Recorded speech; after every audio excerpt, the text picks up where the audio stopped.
สวัสดีอาจารย์ในมุมทุกคนวันนี้น้องต่างหากของผมน้องชื่อว่าชอบเจษฎาปัญจักรและสมาชิกแทนกลุ่มมีก็คือนางอรดีนางวิชุดาเท้าพิรวรเท้าปนาและนางกุณีวันนี้น้องจะมาเสนอและหรือพรีเซนต์ของวิชาการเงินทางรัฐหัวข้อก็คือการโกงงบประมาณทางรัฐโดยอาจารย์พุทธวัฒน์การโกงงบประมาณทางรัฐก็คือขนาดสุดนิ้วการจัดตั้งเก็บรายทำของงบประมาณทางรัฐตามข้อตกลงของกระทรวงการเงินสำหรับเลขที่2086ทับของม.โดยลงวันที่5 สิงหาของปี2020วันด้วยการแต่งตั้งคณะผู้รับผิดชอบสีนำและวิชาการทั่วไปสุดนู้ติดตามการพบการปฏิบัติงบประมาณของพบเดือนต้นปีและแผนการดัดแก้พบเดือนท้ายปีของปี2020ในขอบเขตของทั่วประเทศ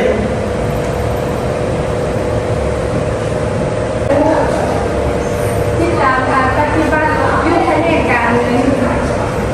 มีคณะแผนการเงินของแผนได้แจ้งให้ทราบว่าการลงเคลื่อนไหวทุกยูติดตามกฎการปฏิบัติแผนงบประมาณครั้งนี้โดยปฏิบัติตามข้อตกลงของกระทรวงการเงินฉบับเลขที่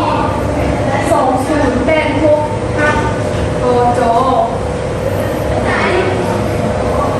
ประสงค์เพื่อเป็นการปรึกษาหารือ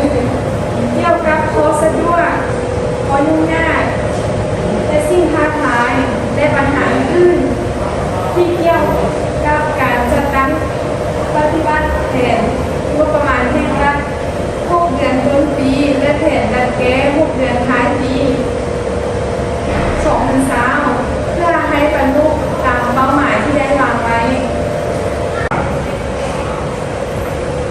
พร้อมเดียวกันนี้ยังเป็นการเก็บข้อมูลและสอบวิธีแก้ไขปัญหาต่างๆความยุ่งยากและสอบท่าเหตุรายหักบนซอสของแขนและ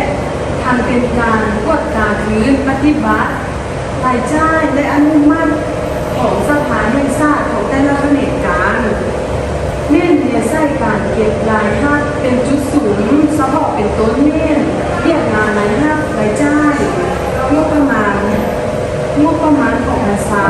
และขึ้นแห่2021เรียกงานรายรับจากส่วนสหกรณ์ภาษีและคุ้มครองทรัพย์สินของรัฐและวิสาหกิจการลงทุน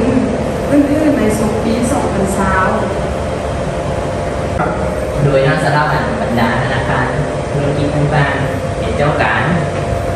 มีโฆษณาเผยแพร่ผลิตภัณฑ์ให้บริการของตนหรือว่าโดยรายให้การ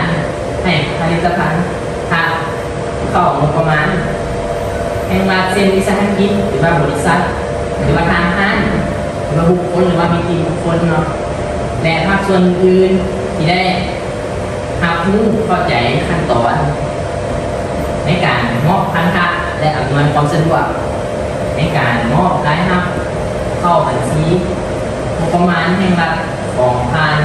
ระบบธนาคารของตนให้รายขึ้นในบรรดาธุรกิจต่างๆคนควรพิจารณาเนาะขยายการบริการที่ตนให้สามารถควบคุมได้ทุกเขตในขอบเขตทั่วประเทศและก็เป็นต้นแมนดูบรรดาเมืองที่อยู่ห่างไกลจากด้านสากลด้านท้องถิ่นคือด้านประเพณี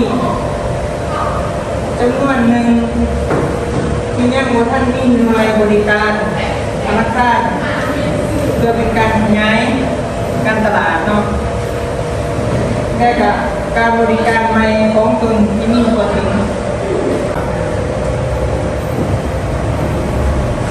หลังจากนั้นคณะวิศาการได้ลงจุดยุ่งติดตามกฎการปฏิบัติ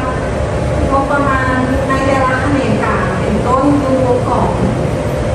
กฎการภาษีประจำแผนจากกองจำแผนค่า